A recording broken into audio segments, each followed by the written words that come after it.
தமிழ்நாட்டில் இன்று 15 மாவட்டங்களுக்கு ஆரஞ்சு எச்சரிக்கை விடுக்கப்பட்டிருக்கிறது. தமிழ்நாட்டில் இன்று 15 மாவட்டங்களில் கடும் வெயில் சுட்டரிக்கும் என்று ஆரஞ்சு எச்சரிக்கை விடுக்கப்பட்டிருக்கின்றது. தமிழ்நாட்டில் இன்று 15 மாவட்டங்களில் கடும் வெயில் சுட்டரிக்கும் என்று ஆரஞ்சு எச்சரிக்கையை விடுத்திருக்கிறது வானிலை ஆய்வு மையம். ராணிப்பேட்டை, வேலூர், திருப்பத்தூர், கிருஷ்ணகிரி, திருவண்ணாமலை, தருமபுரி மாவட்டங்களுக்கு இந்த எச்சரிக்கை பொருந்தும். 15 மாவட்டங்களில் கடும் வெயில் சுட்டரிக்கும் என்று ஆரஞ்சு எச்சரிக்கை விடுக்கப்பட்டிருக்கின்றது. ராணிப்பேட்டை, வேலூர், திருப்பத்தூர், கிருஷ்ணகிரி, திருவண்ணாமலை, தருமபுரி உள்ளிட்ட 15 மாவட்டங்களுக்கு ஆரஞ்சு எச்சரிக்கை விடுக்கப்பட்டிருக்கிறது. விவரங்களோடு எமது செய்தியாளர் ஸ்ரீதர் இணைகிறார். ஸ்ரீதர், 15 மாவட்டங்கள் என்னென்ன, ஆரஞ்சு எச்சரிக்கையை தவிர்த்து வேற என்ன விஷயங்களை வானிலை மையம் தெரிவிச்சிருக்காங்க?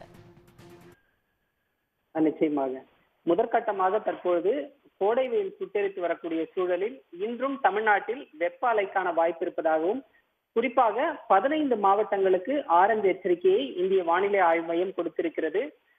ராணிப்பேட்டை, வேலூர், திருப்பத்தூர், கிருஷ்ணகிரி, திருவண்ணாமலை, தருமபுரி, கள்ளக்குறிச்சி, சேலம், நாமக்கல், ஈரோடு, கோவை, கரூர், திருச்சி, பெரம்பலூர், அரியலூர் ஆகிய 15 மாவட்டங்களுக்கு இன்று வெப்ப அலைக்கான ஆரஞ்சு எச்சரிக்கை என்பது கொடுக்கப்பட்டிருக்கிறது. இன்றும் நாளையும் தமிழ்நாட்டில் 2 நாட்கள் வெப்ப அலைக்கான வாய்ப்பு இருப்பதாகவும், அதே போன்று நாளை மற்றும் நாளை மறுநாள் ஆகிய 2 நாட்கள் கனமழைக்கான வாய்ப்பு இருப்பதாகவும் தற்போது முதற்கட்டமாக கூறப்பட்டுள்ளது. அடுத்தபடியாக வரக்கூடிய செய்தி குறிப்புகளில் தொடர்ச்சியாக இன்று தமிழ்நாட்டில் அதிகபட்ச வெப்பநிலை எந்த அளவுக்கு பதிவாகக்கூடும், இயல்பிலிருந்து எந்த அளவு உயரக்கூடும் என்ற அடுத்த கட்ட செய்தி குறிப்பில் அது தொடர்பான விவரங்கள் வெளியிடப்படும்.